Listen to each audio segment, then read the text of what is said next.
Hello guys, so we have done one tutorial in my last lecture. So now we will start with our continue with our discussion on statistical inference. As I told you, there are lots of things to learn in statistical inferences. So in today's lecture, what we will see, what is confidence interval estimation, then what is the relationship between hypothesis testing and confidence interval, and also we will see what is an error of estimation. Now, confidence interval estimation, I think you remember when we have initially started to talk on the statistical inferences, then I have already mentioned the statistical inference we can carry out using two different approaches. One approach is hypothetical testing and another approach is confidence interval estimation. We have discussed hypothesis testing for last 3 lectures, and in today's lecture we will discuss the other one, that is the confidence interval estimation. Okay. So, before going to confidence interval, because we are starting with a different approach, let's just have a quick recap of what we have learned till now. Okay. So, we have of course learned what is a statistical hypothesis. If the hypothesis is done with the parameters of a population, then we call it a statistical hypothesis. I think you remember what is null hypothesis, what is alternate hypothesis. Null hypothesis is always we try to keep that hypothesis as a null which maintains a status quo. We always try to give that hypothesis as null hypothesis which type 1 error may be quite significant. Accordingly, based on the cost of the type 1 error, we will consider the significance level. Okay, and moreover, the alternate hypothesis is something which we want to test it, that we may keep it as an alternate hypothesis. Then what is rejection region or critical region, that we have seen based on the significance level, whatever significance level is mentioned, based on the significance level, we find out the rejection region. Like from the table, we can find out the Z value corresponding to the probability, that is the alpha. Alpha is nothing but the probability of type 2 error, isn't it? Probability is nothing but the area under that curve, isn't it?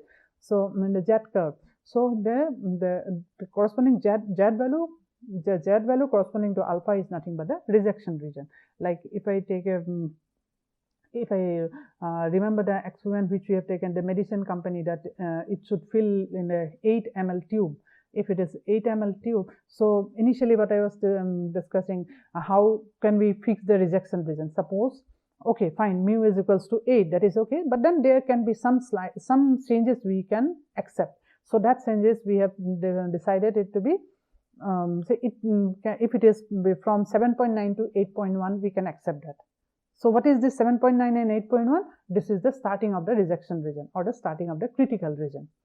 Okay, and the probability area corresponding to 7.9, 8.1, it is nothing but the alpha. So what in a hypothesis testing, rejection region is not given, alpha is given. From alpha we find out the rejection region. Then what is type 1 error, type 2 error? You remember type 1 error is a true null hypothesis. We are rejecting a true null hypothesis, that is type 1 error. Type 2 error is we are accepting a false null hypothesis. Then choosing between alpha and beta, that also we have seen how to choose alpha, how to choose beta, that we have seen some example. Based on that example, we have seen how to do that. Okay, then different ideas what we have covered is the 5 steps of hypothesis testing has 5 steps. Remember, then what is the significance level of HT hypothesis testing, that is alpha. Statistically significant results. Do you remember what is statistically significant result? When we call a result is statistically significant, essentially a result is statistically significant when we reject the null hypothesis. Why it is so? Means the value what we get from the sample and whatever value we have hypothesized, both the values are statistically different. The result is very different to whatever we have hypothesized. This from the sample we got the result. This result is very much different from the whatever we hypothesized. So we call this result as a significant result. So that is why it is called statistically significant result. So usually statistically significant result, when we get statistically significant result, that means we reject the hypothesis, or we get some value. Like if you remember, we have taken an example of constructing a test suit. In the last tutorial we have seen, in constructing a test suit, we got the value very close, very less. That means, but then we could not reject the null hypothesis. That value also we can consider it as a statistically significant result.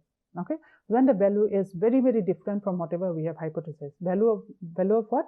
This what it indicates? This indicates this probability of this occurrence. If this is true, what is the probability of this occurrence? Isn't it? So now why do we focus on type 1 error? I have already mentioned.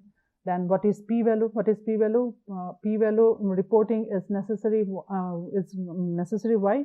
Because sometimes it is very difficult to just reject a hypothesis or don't reject a hypothesis. Given just yes no result, it becomes too much, because I have explained it some example for similar type of results with slight change. We see sometimes it gets accepted, sometimes it gets rejected. For very small slight changes, even for different slight change of significance level also, we may get different results. And moreover, the person who is carrying out the hypothesis testing, that is the statistician, and the person who is the actual decision maker may be the two different person. So we should leave the decision to the decision maker whether we will give the result. Now the decision maker will take the decision whether to reject or not to reject. So this is the p-value reporting. Basically, based on what is our calculated test statistic, whatever value we get, the probability of test statistic is the p-value. Operating characteristic curve, it is nothing but beta versus mu. So, and power of a test is 1 minus beta versus mu. Power of test means rejecting a false null hypothesis. That is the power of a test. So now coming to the confidence interval. So before looking into the slide, first let's take an example. Suppose a retail chain wants to open a big retail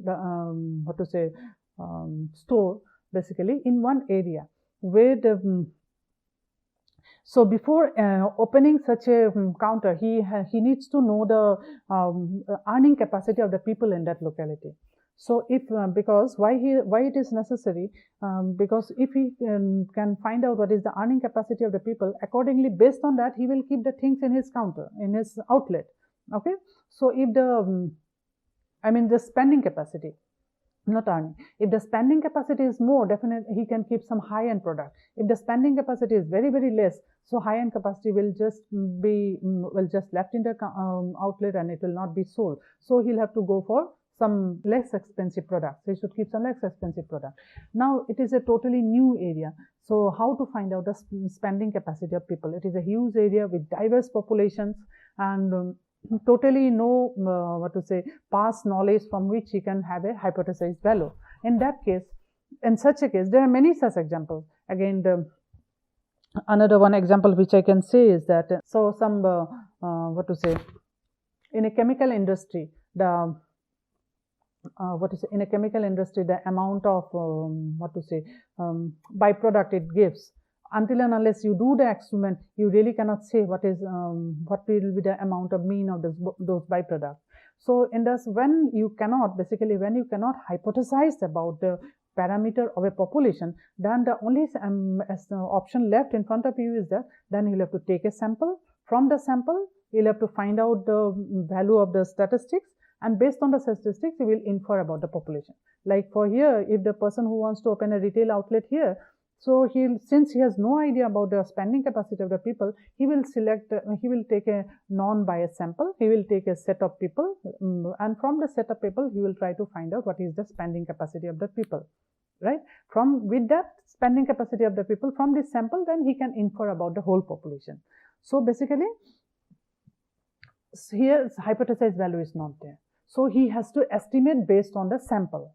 Okay. Now this estimation, there are two different ways of estimation. One is whatever he got from the sample. Suppose he has interviewed, say around I should not say interview. He tried to find out, say, from around 20% what is the spending capacity. By spending capacity means how much a person earns annually. So from there, suppose he found out on an average the person among these 20 people, on an average a person earn around 8 lakhs per annum. So 8 lakhs per annum is the mean salary of this 20 people what he has interviewed. Now based on this, if he directly tells, okay, the mean of mean of the spending capacity of this people, or the earning of this people in this area is 8 lakhs per annum. So that is Basically, that is called a point estimation. We found out the mean, and we are just telling this mean only we are telling that it is the population mean. If we take this mean as the mean of the sample as the population mean, if we infer the mean of the population, mean of the sample as the population mean, this estimate is called point estimate, of course. And secondly, this estimate, the probability that it is correct is very, very less, because as I told you before, this samples, statistics vary. If I took a particular sample of 20 people, I found this mean is 8 lakhs per annum. I took a different sample, maybe I found it 7 lakhs per annum. I took again different sample, maybe I got some other value. So if I take a point estimation, reliability of this estimate is very, very less. So what we can do is that instead of just giving a point estimate, we can just hedge a bit. What we do, we will give an interval. Okay, we will give an interval. That means the earning of this people in this locality is around from 5 lakhs to 10 lakhs. We have given an interval directly without specifying that the earning of this people is 8 lakhs per annum. We are telling it 5 lakhs to 10 lakhs. So we have given an interval. So we are estimating within an interval. This is called confidence this is called interval estimation. Okay. Now there comes the question of what is confidence. Confidence is the how much reliability of this estimation. That is called as confidence interval estimation. Now how we can give the statement about the reliability of that?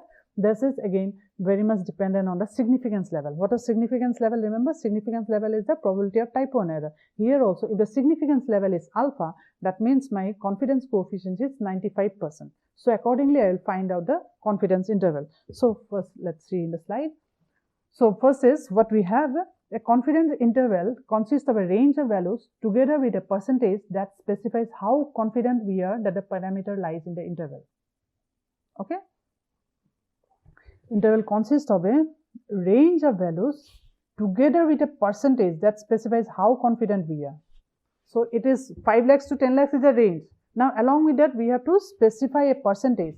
That we'll have to give a percentage that specifies how confident we are that the parameter lies in that interval. Okay, that is the confidence interval estimation. So estimation of parameters with interval, it also again like hypothesis testing. For hypothesis testing, my main backbone is the sampling distribution. My CPU is the sampling distribution, isn't it? Here also for confidence interval estimation, also my CPU is the sampling distribution. Estimation parameters with interval uses the sampling distribution of the point estimates. We use sampling distribution based on the point estimation. Whatever mean I got from the sample, I have collected one sample. From the sample, whatever I got mean or variance or anything, whatever we want to infer. So I will find a sampling distribution of that particular point estimate, like how we do in the hypothesis testing. Similarly, a point estimate appears to be precise, but the precision is illusory. The point estimate, if I tell the mean income of the population of this area is 8 lakhs, that is a very precise statement. Rather than if I say my mean income of this area is from 5 lakhs to 10 lakhs, this is not very precise statement. I am giving a huge range.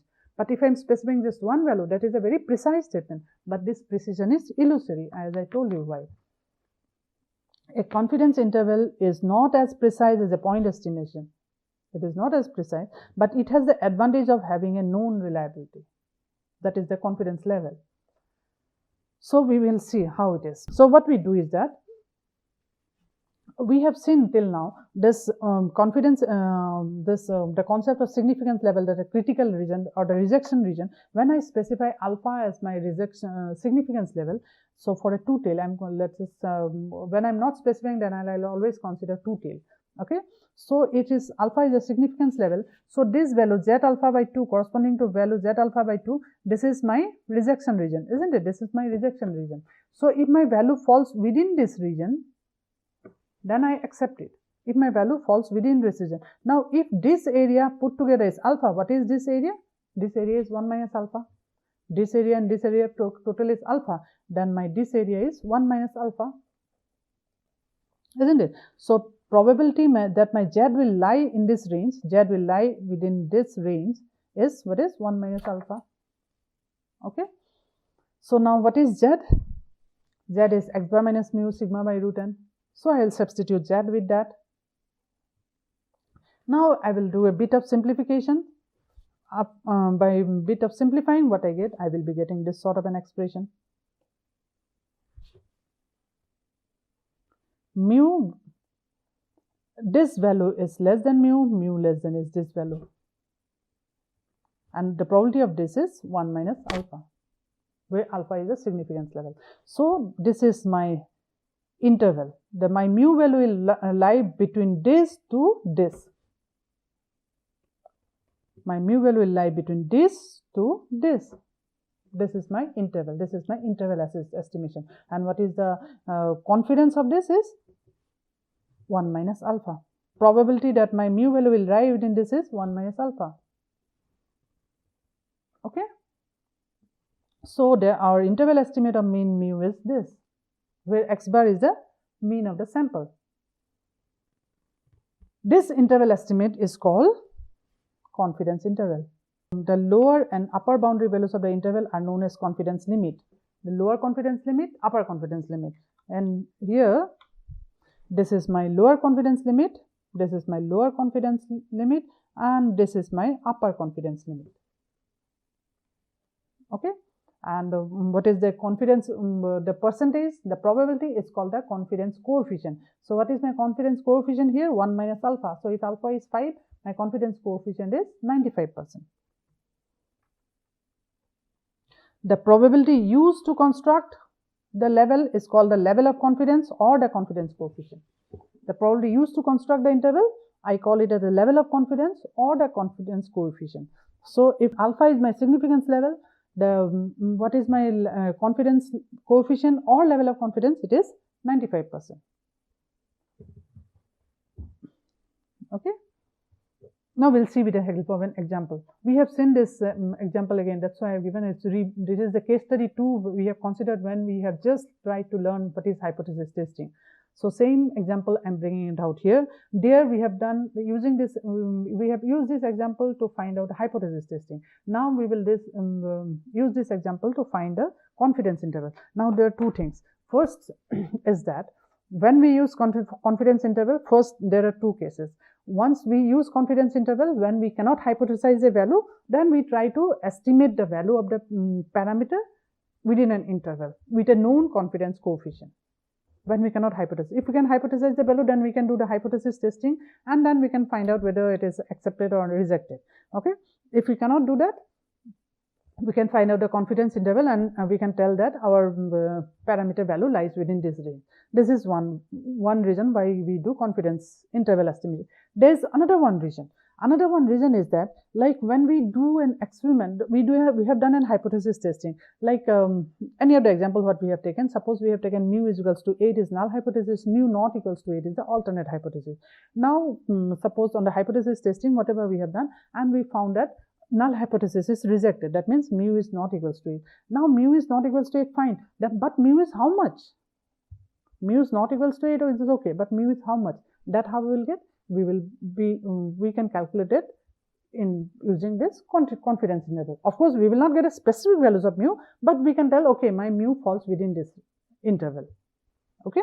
So these are the two reasons why we do confidence interval estimation. So now this question, what it is given, a production, we know all this, but still going through. A medicine production company packaged medicine in a tube of 8 ml. Okay, fine. That means my required mean is 8 ml. In maintaining the control of the volume of medicine in tubes, they use a machine.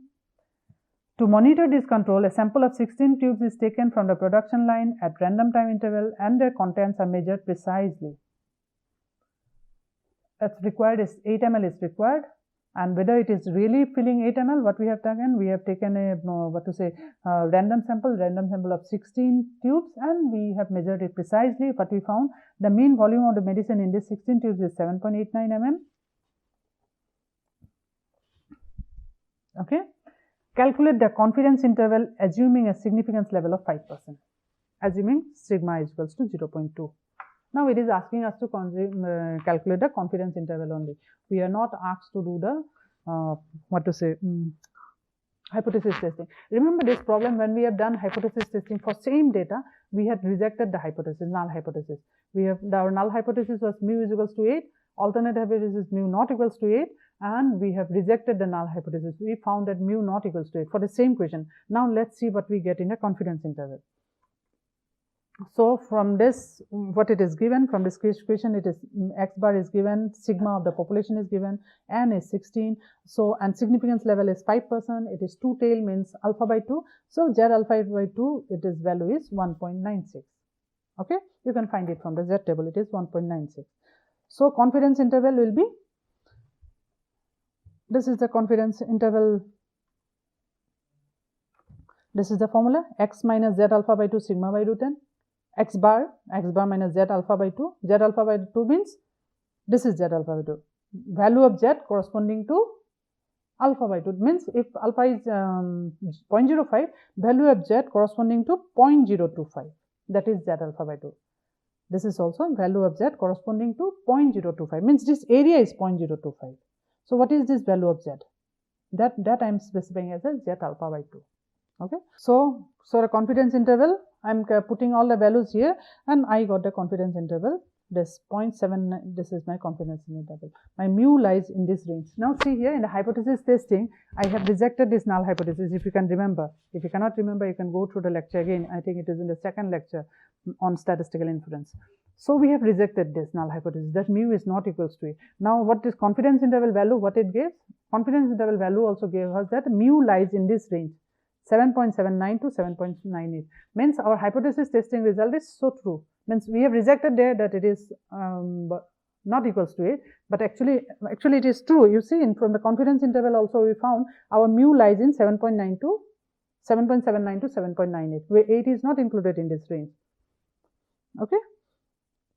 Hence, we can say that we are 95% confidence, because the significant level is 5%, that the true mean volume of the medicine is between this.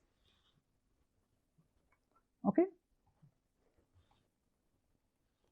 The same question whatever we have seen, but we have slightly changed a bit. Here what we are doing is that here our standard deviation, in the first question our standard deviation of the mean was given here. If you see where I have mentioned, assume sigma is equal to 0.2. If the standard deviation of a mean is not given, then what we can do, we cannot use the z distribution, then we will have to use t distribution. We'll have to estimate the s square from the sample, and then we'll have to use t distribution. So same question, just the standard deviation is not given. That means from the sample we'll have to estimate s square and use t distribution. So first we are solving it by simple hypothesis testing. How we have this we know already. I'm not going into details. So alpha is equals to 0.05, and t value means degrees of freedom. We have taken 16 samples, so degrees of freedom is 15.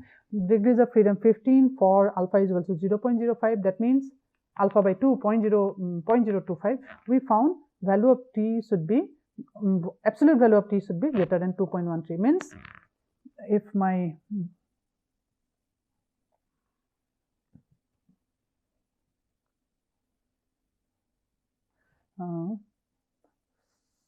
fatter tail, t has fatter tail. So rejection region is, this side is 2.1314, this is minus 2.1314. This is my rejection region. Okay. So from the sample I have calculated x bar, I have calculated s square from the sample data what is given, and I found my calculated value is minus 2.4136. So it is greater than the rejection region. So that means my null hypothesis is rejected.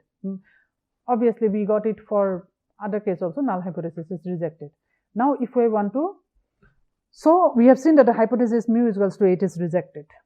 This implies that mu is not equals to 8 is true. Now the question is, how much is mu? This can be found by confidence interval estimation. Now how do we find out the confidence interval estimation here? Because here we don't know the sigma, so we cannot use this z distribution. So in that case we'll have to use t distribution. So t distribution also confidence interval are constructed in the same manner as a z distribution, but instead of z of alpha by 2, we find out to take t of alpha by 2. So same formula. So instead of sigma by n, sigma by root n, we have taken s by root n. S by root n or S square root over S square by n is the same thing, isn't it? So instead of Z alpha by 2, I have taken T alpha by 2. Everything remains same. And instead of sigma, I have used S. So that's all. I found a confidence interval in this range. So it agrees with the hypothesis testing. Okay. So the relationship between the hypothesis testing and confidence interval. The confidence interval on mu. So see, a confidence interval on mu gives all acceptable values for that parameter within with confidence 1 minus alpha. With 1 minus alpha confidence, I can say that I am 95% confidence my mu value lies in this range. If my significance level is 5, that my mu value given a significance level of 5, I can say with 95% confidence that my mu value lies in this range. Say this is lower bound and this is upper bound. Okay. The probability of being incorrect in making this statement is alpha. Okay. So this implies a hypothesis for a test mu is equals to mu naught against mu is not equals to mu naught will be rejected at a significance of alpha if mu is not in the 1 minus alpha confidence interval. Isn't it? What does this mean? A hypothesis test, it will reject the null hypothesis. That mu is, if mu is not in the, when it will reject the null hypothesis, if it finds that mu naught is not in the confidence interval. Like here, 8 was not in that interval. In this example, what we got? See, 8 is not in this interval. So the null hypothesis is rejected. Isn't it? This implies, in other words, any value of mu inside the 1 minus alpha confidence interval will be rejected by alpha level significance test. Will not be rejected. In other words, any value of mu inside this confidence level will not be rejected by alpha level significance test. So hypothesis testing and confidence interval is basically the two sides of the same coin, we can say. If hypothesis testing it is rejected, that means it will not be in the confidence level. If in the confidence, if the value is not in the confidence level, definitely it will be rejected in the hypothesis test as well. So it is like two sides of the same coin. Now here there is one more concept in confidence interval estimation, that is the margin of error. So x bar is the point estimation. So from x bar till how much we can go, how much we can dwell. Okay, as I told you, we can hedge a bit. So how much we can hedge from x bar, how much we can hedge, that is my error of estimation. So a maximum error of estimation is called the margin of error, is an indicator of the precision of an estimate. If point estimate is highly precise, isn't it? So it's a precision of an estimate and is defined as 1/2 of the weight of the confidence level. 1/2 of the weight of the confidence level. So I can tell that means some value, this lower interval